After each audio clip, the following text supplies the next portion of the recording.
आप देख रहे हैं news one nation. News one nation में आपका स्वागत है और मैं हूं राजा तिवारी। इस वक्त पंचायत चुनाव के दौरान हम घूमते हुए पहुंच चुके हैं पश्चिमी गुड़ी पंचायत में और इस पश्चिमी गुड़ी पंचायत से मुखिया निवर्तमान मुखिया रह चुके हैं इंदु उपाध्याय और इंदु उपाध्याय के पति अंशु उपाध्याय जी हमारे साथ बने हुए हैं।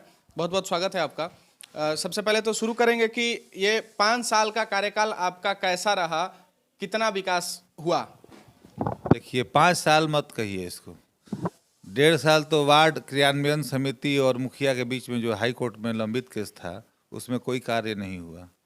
इसके बाद नोटबंदी आया, इसके बाद लॉकडाउन हो गया, तो आप मान के चलिए कि हम लोगों के पास 2.5 से 3 साल का समय काम करने के लिए मिला। उसमें जो मैंने विकास का पैमाना रखा है कि हर एक गांव जो मेरे क्षेत्र में आते हैं 4 गांव, बभनगांवा, गलचौर, झोंकीपुर और उदयभानपुर, इन सारे गांवों में मैंने गली गली 90% गली जो है वो पक्कीकरण कर दिया, नली का निर्माण किया।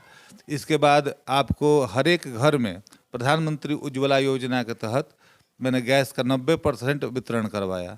कोविड के दौरान कोविड का कैंप बढ़ चढ़ के लगवाया और इसके बाद भी मैंने जो सरकार की योजनाएं हैं, मूलभूत योजनाएं जैसे आवास योजना, इनमें 265 लाभुकों को आवास दिया गया और जहाँ तक संभव हो सका, चूँकि लॉकडाउन था और नोटबंदी था, पेंशन में थोड़ा सा धीमा प्रयास रहा, टॉयलेट का निर्माण हुआ, ये सब सारे कार्य हुए हैं। अच्छा, आपके हिसाब से बहुत सारे कार्य हुए, आपने गिनवाया, और आपके कुछ विरोधी जो प्रतिद्वंदी हैं जो चुनाव मैदान में खड़े हैं उनका कहना है कि कुछ काम नहीं हुआ, अंशु बाबा सिर्फ ऐसे ही हल्ला कर रहे हैं। तो क्या आपका सुना जाए या उनका सुना जाए? आखिर हकीकत क्या है? हकीकत देखिए, ये तो जनता तय करेगी। अब देखिए 2 प्रत्याशी हैं, दोनों प्रत्याशी मुखिया रह चुके हैं, एक प्रत्याशी 2 बार समिति रह चुके हैं। आप देखिएगा कि ग्राम उदयभानपुर में एक ईंटा और एक गिट्टी भी नहीं रखाया था, चलने के और निकलने के लिए गांव से रास्ता नहीं था। गलचौर में चलने के लिए रास्ता नहीं था, पूरा कच्चा रास्ता था। आज आप देखिएगा गलचौर से उदयभानपुर तक पूरा पक्कीकरण हो गया, 2 किलोमीटर के रेंज में। वहाँ गलचौर में गली गली पक्कीकरण हो गया, उदयभानपुर में गली गली 90% पक्कीकरण हो गया, बभनगांवा में 90% पक्कीकरण हो गया और ये झोंकीपुर में बाहर सारा कार्य हो गए हैं। गांव में ईंट सोलिंग हुआ है। तो जो लोग कह रहे हैं कि विकास नहीं हुआ है, तो ये तो देखने की चीज़ है, ये जनता बताएगी कि विकास हुआ है कि नहीं है। देखिए ये लोग जो हैं ये भ्रमजाल फैला रहे हैं और इनके पास कहने के लिए कुछ है नहीं। ये लोग जो है, अभी तो एक प्रत्याशी की पत्नी खड़ी हैं और वो एक हत्या और अपहरण के मामले में फरार चल रहे हैं 1 साल। सुनने में ये भी आ रहा है कि आपको प्रतिबंधित किया जा रहा है कि कहीं आप इलाके में घूम ना सके आज़ादी से, कहीं अपने चुनाव प्रचार प्रसार ना कर सके। तो मामला क्या है, कौन प्रत्याशी है और क्या मामला है? ये प्रत्याशी हैं अमरावती देवी और इनके पति हैं जो महेंद्र यादव, और इनके कुछ लोग जो साथ में हैं ये आपराधिक प्रवृत्ति के हैं। ढेमन यादव हैं एक ठो, इनका आपराधिक चरित्र रहा है और ये अब देखिए, अब काम के बल पे ही मुखिया किस लिए आप चुनते हैं? जो आपको सम्मान दे, काम दे। बिल्कुल, जनता सब जानती है। जनता के पास ये मनी लॉन्ड्रिंग करके थक गए, मनी पैसा देने का प्रयास किए, जनता पैसा लेने से इनकार कर दिया। अब ये लोग दबाव बनाना चाहते हैं जनता पे, किसी को धमकी दे रहे हैं। हमको भी धमकी दिया गया कि आप इधर आइएगा तो आप पर हमला होगा, जानलेवा हमला होगा, इसलिए तुम मुखिया में खड़े हो, जहाँ जिस गांव के हो उसी गांव में रहो। आपके ये धमकी वाले शब्द पे प्रशासन का गतिविधि क्या है और आपके द्वारा क्या एक्शन लिया गया? आपने सूचना दिया प्रशासन को या इस पे क्या कार्रवाई हो रहा है? जी, आज मैं उनके खिलाफ सनहा देने जा रहा हूँ थाने में और शाम तक सनहा दे दूंगा। तो इसके पहले आपने अभी कुछ नहीं किया है? इसके पहले मैंने सनहा दिया है। अच्छा। कोर्ट में। अच्छा, कोर्ट में जी। तो वो तो अभी घूम रहा होगा कोर्ट में ही? नहीं, मेरे पास है उसका कॉपी। तो उस पर अभी कोई संज्ञान नहीं लिया गया? नहीं, अभी संज्ञान नहीं लिया गया। अच्छा, चलिए अब बात करते हैं अब आगे आपके रणनीति के बारे में। तो क्या आपका मुद्दा रहेगा आपकी पंचायत चुनाव में? बहुत सारा काम रुका हुआ भी है, तो अब की बार क्या आपका मुद्दा रहेगा? देखिए सबसे बड़ा मुद्दा है, आपको तो नली गली में 90% काम हो गया है, जहाँ काम छूटा हुआ है वहाँ पूरा हो जाएगा। दूसरा मूलभूत यहाँ पे सबसे बड़ा दिक्कत है ये पेंशन का और आवास का। तो आवास योजना को सही तरीके से गरीबों के पास आवास हो जाए, ये सबसे बड़ी प्राथमिकता होगी मेरी। धुआं मुक्त पंचायत हो मेरा।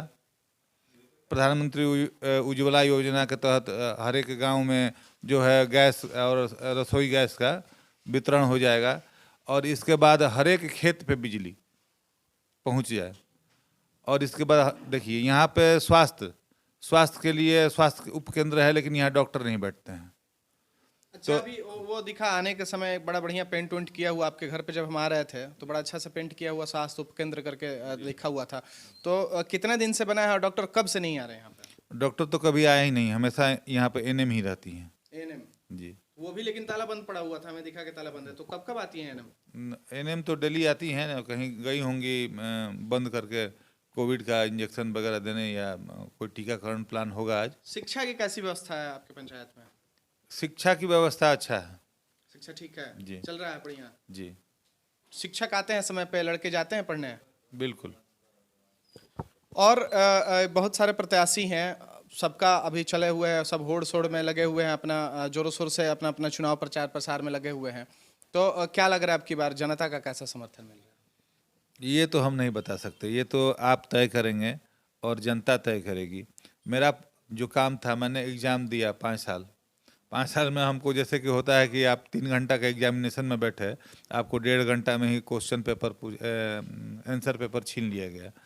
तो मैंने 1.5 घंटा में जो लिखा है वो जनता तय करेगी। जो लिखा है बहुत हमको कॉन्फिडेंस है कि जो मैंने काम किया है, अगर काम के आधार पर वोट है तो मैं एक बार फिर से आऊँगा।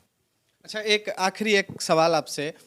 अगर देखा जाए तो एक मुखिया का भत्ता के तौर पे 2500 रुपया होता है, तो 5 सालों में आप कैसे सरवाइव किए हैं, और क्या फिर अब की बार 2500 में हो पाएगा? तो क्या कहेंगे इस पे आप? देखिए, ये तो आप समाज सेवा के लिए खड़े होते हैं, ये लाभ का पद तो है नहीं।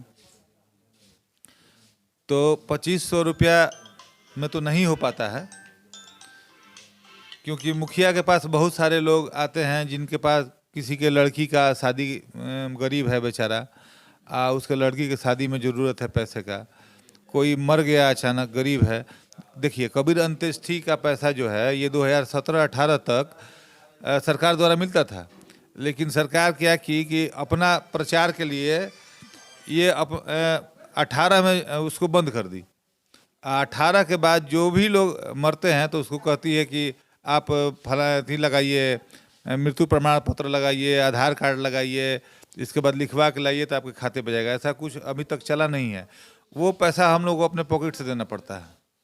2018 से ऐसे कोई व्यक्ति जो मेरे पास आए जो मर गए हों, उनको मैंने अपने तरफ से लौटा दिया हो।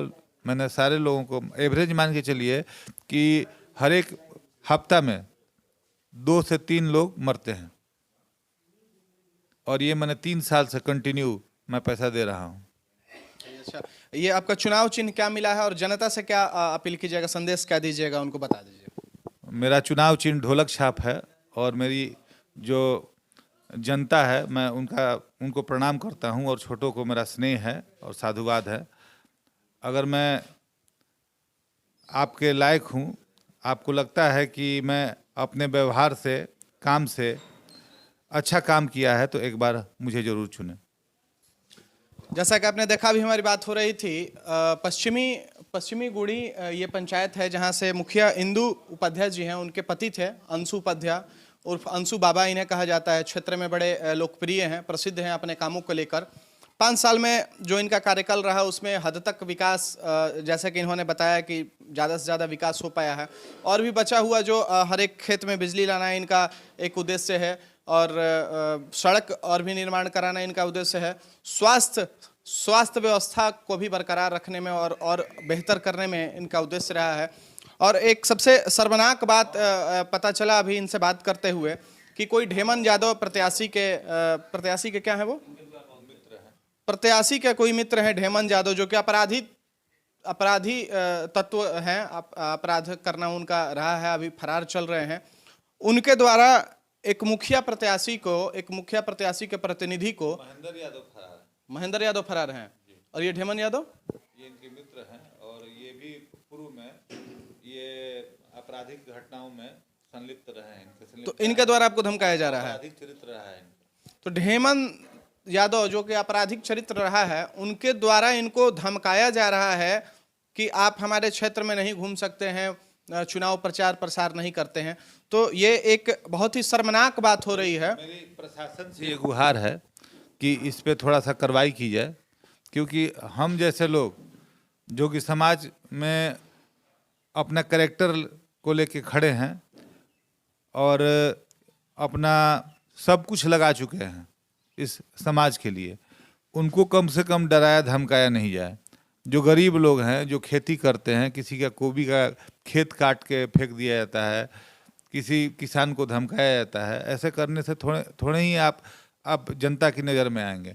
मैं उनसे भी आग्रह करता हूं कि आप इस तरह के कृत्य से अपना पीछा छुड़ाइए, तभी आप जनता की नज़र में आप बन सकिएगा। ये बहुत ही शर्मनाक बात है। अभी हाल फिलहाल में देखा गया एक मुखिया का हत्या कर दिया गया, फिर एक मुखिया के हत्या के पीछे और साजिश में लोग लगे हुए थे, वो गिरफ्तार हुए। तो इन तरह की गतिविधि को प्रशासन को देखना चाहिए। अभी चुनाव का माहौल चल रहा है, पंचायत चुनाव का, और ये जनप्रतिनिधि होते हैं, एक जमीनी स्तर के जनप्रतिनिधि होते हैं जो कि अपने पंचायत में गांव वालों से हमेशा इनका मिलना जुलना लगा रहता है, और नहीं घूमेंगे, नहीं मिलेंगे तो ये अपने चुनाव प्रचार में अपना काम भी नहीं कर पाएंगे। तो निश्चित रूप से शर्मनाक ये बात है। प्रशासन को इन सभी गतिविधियों पर ध्यान देना चाहिए। इनका घूमना भी बंद हुआ है। घूमना नहीं बंद हुआ है। घूमना कैसे बंद हो जाएगा? इतना हम लोग डरपोक थोड़ा ही है कि कोई चिंदी चोर आकर धमका देगा हम डर जाएंगे। घूमना नहीं बंद हुआ है, लेकिन प्रशासन से आग्रह है कि ऐसे लोगों पे थोड़ा सा अंकुश लगाया जाए। प्रशासन से इनका आग्रह है कि ऐसे लोगों पे अंकुश लगाया जाए ताकि पंचायत सुरक्षित रहे, सभी लोग सुरक्षित रहे, खुल के काम किया जा सके। सहयोगी अमन कुमार के साथ न्यूज़ वन नेशन भोजपुर।